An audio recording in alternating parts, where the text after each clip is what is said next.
Now, this is a time where we take questions from you. It's a Q&A session. So all the questions on your mind for any of the speakers, especially for Blueprint DNA organization, and of course for Age Healthcare and Logistics, please, it's time for us to take that. If someone can help me with a microphone to go round. Yes. Please, let's do that. Yes, by raising our hand to pass the microphone to you. And our stakeholders, the organization putting this together would also help in answering some of your questions. So we'll take the first question, please.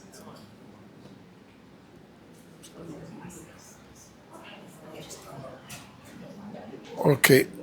Good morning. Can you help with the microphone? Please put it on for him. Hello, good morning. I'm not sure it's working. Okay. Good morning. Good morning. I want to thank Blueprint Organization for this very insightful report. I think it's a start for a lot of studies or research into DNA work in this country. And thank you very much for that. I want to stir up the room a bit with a few questions.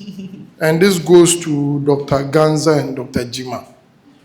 From the report, is it okay for me, a clinician, to tell a client who lives in Accra and has fathered children in Accra to say that if you have doubts of the paternity of any of your children, there's a 40% chance that that child or those children are not yours? Okay? I know the data is skewed, but most of your samples came from Accra and Kumasi. And so if you live in Kumasi and Accra, you probably will be worried.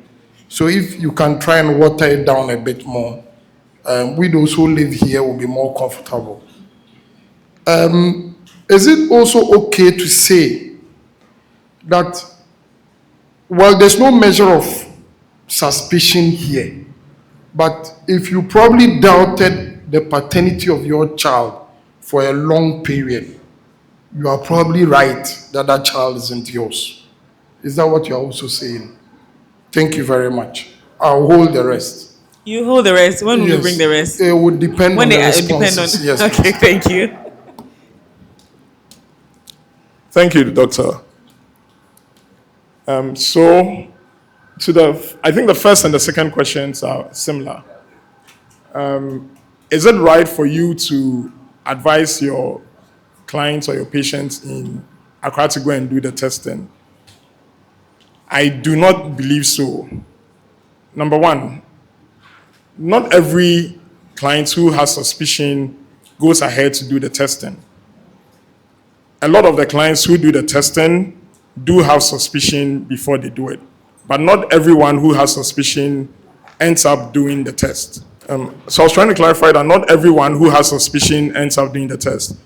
In fact, in the practice, what we usually notice is a client may have the suspicion and then they place a call. Hi, this is the problem. They are addressed and they are given the guidelines.